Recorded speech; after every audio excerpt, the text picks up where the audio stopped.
अरे आपका विधायक चला गया, लेकिन आप तो हैं, आप तो उस काम को कर सकते थे। आप तो किशनगंज में एक अवैध हॉस्पिटल खोल सकते थे, आप तो बहादुरगंज में रेलवे स्टेशन खोल सकते थे, आप जो कुर्सियां होकर के रेलवे लाइन किया है, आप तो सूंठा होकर के गुजार सकते थे। क्यों नहीं?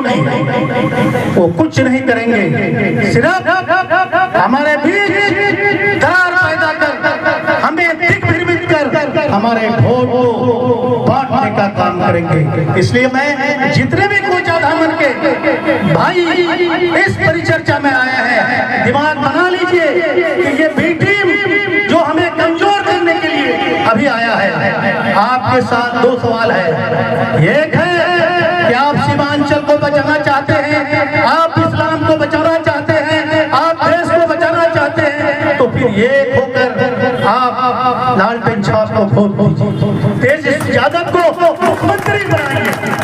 वैसे भी हमारा वोट कमी नहीं है, कांग्रेस के गठबंधन के वोट में हम लोग एमपी के इलेक्शन में दिखा दिए।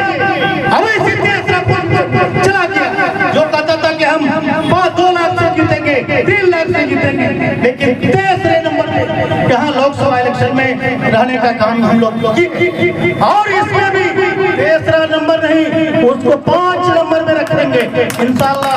और मैं कहना चाहता हूँ कि आप लोग जो उसके कार्यकर्ता हैं, जो अंधभक्त हैं बीटीएम के, उससे सवाल कीजिए कि जब तुमने 2020 में आए थे तो तुमने कहा था वीडियो हम लोग के पास है कि कोचा धामन में रेलवे स्टेशन बना देंगे, सोनथा में अवैध हॉस्पिटल बना देंगे, दिगर वादा किए थे। क्या हुआ आपका?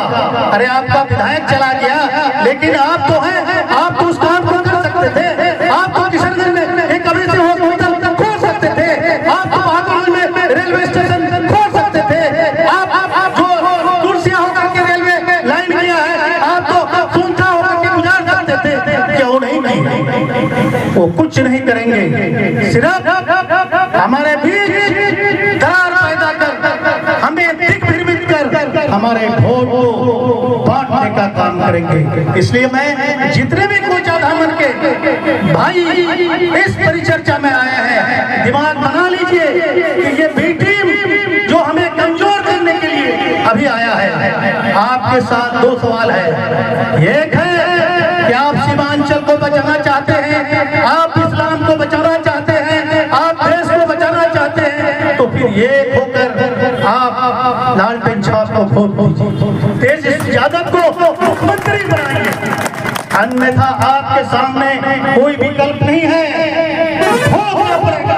अगर थोड़ी भी गलती आपने की, आप यूपी को देखिए, भाजपा की सरकार है, वहाँ के मुसलमानों से पूछिए, वहाँ के दलितों से पूछिए क्या हाल हो रहा है, वही हाल ना हो जाए हम लोगों का। इसलिए दोस्तों, उसके बहकावे में हम लोग को नहीं जाना है और ये होकर के आरजेडी में हम लोग को वोट करना है। वैसे भी हमारा वोट कमी नहीं है, कांग्रेस के गठबंधन के वोट में हम लोग एमपी के इलेक्शन में दिखा दिए। अवैध चला गया जो कहता था कि हम 2 लाख से जीतेंगे, 3 लाख से जीतेंगे, लेकिन तीसरे नंबर पे यहाँ लोकसभा इलेक्शन में रहने का काम हम लोग और इसमें भी तीसरा नंबर नहीं, उसको 5 नंबर में रखेंगे इंशाअल्लाह। और आप लोग देख रहे हैं। और दूसरी बात, हमने कई बार मुखिया बने, जिला मुखिया इस जिला का पहला